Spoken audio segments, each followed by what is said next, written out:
کس کو چھوڑ کے جا رہے ہیں نا؟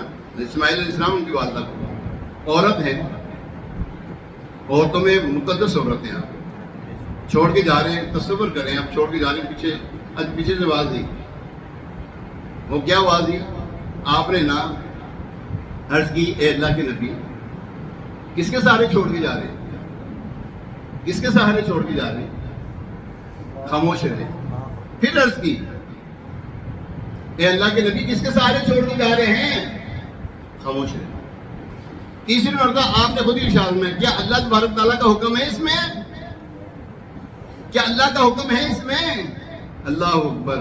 تو آپ علیہ السلام نے فرمایا ہاں اللہ پاک نے حکم دیا ہے.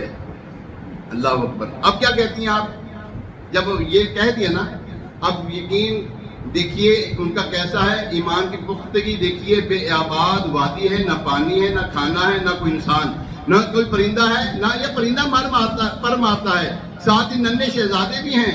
اس کے باوجود حضرت حاجرہ رضی اللہ تعالی عنہا نے بڑے یقین اور اطمینان سے کہا اے اللہ پاک کے نبی علیہ السلام اگر یہ اللہ کا حکم ہے تو پھر آپ خیر سے جائیں، اللہ تبارک تعالیٰ ہمیں ہرگز ضائع نہیں کرے گا.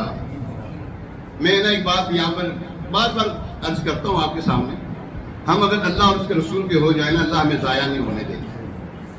اگر ہم اللہ اور اس کے رسول کے ہو جائیں نا، وہ ضائع نہیں ہونے دے گا. اس کے ہو جائیں بس.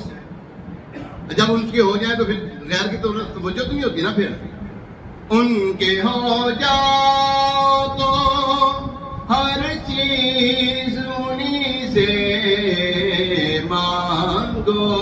پریشانی آ جائے کبھی اس کے دروازے پہ، کبھی اس کے دروازے پہ، کبھی اس کے پاس، کبھی اس کے پاس. بھائی کیوں جائیں؟ اور جو اس کو دے رہا ہے تجھے نہیں دے گا. اور یقین پر رکھو وہ رب کائنات، اس کے ہو جاؤ وہ تمہیں رسوا نہیں ہونے دے گا، ضائع نہیں ہونے دے گا. اس کے ہو تو جاؤ. ان کے ہو جاؤ تو ہر چیز انہی سے مانگو. اپنے دامن میں نہ احسان پرائے رکھنا، اپنے دامن پہ نہ احسان پرا. ہاں ایک اور بات یاد رکھیں، آپ نے کسی کو کچھ کہا نہیں، حاجی صاحب آگے یہ لو جی رکھو اپنے پاس، اے ہن رب دی عطا ہے.